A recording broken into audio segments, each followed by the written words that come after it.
बोली बड़ मीठा से रे छत्तीसी गढ़िया अजी तोर बोली बड़ मीठा से रे छत्तीसी गढ़िया तोर बोली बड़ मीठा से रे छत्तीसी बोली बड़ मीठा से रे छत्तीसी गढ़िया तोर बोली बड़ मीठा से रे छत्तीसी गढ़िया हरे छत्तीस गढ़िया हरे छत्तीस गढ़िया हरे छत्तीस गढ़िया हरे छत्तीस गढ़िया हरे छत्तीस गढ़िया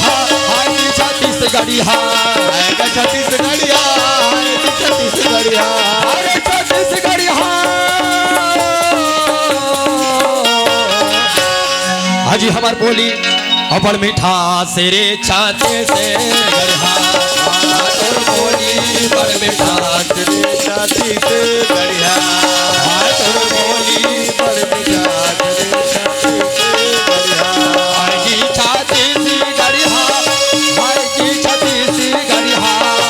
आएगा छत्तीस गढ़िया आएगी छत्तीस गढ़िया हाजी छाती सी गढ़िया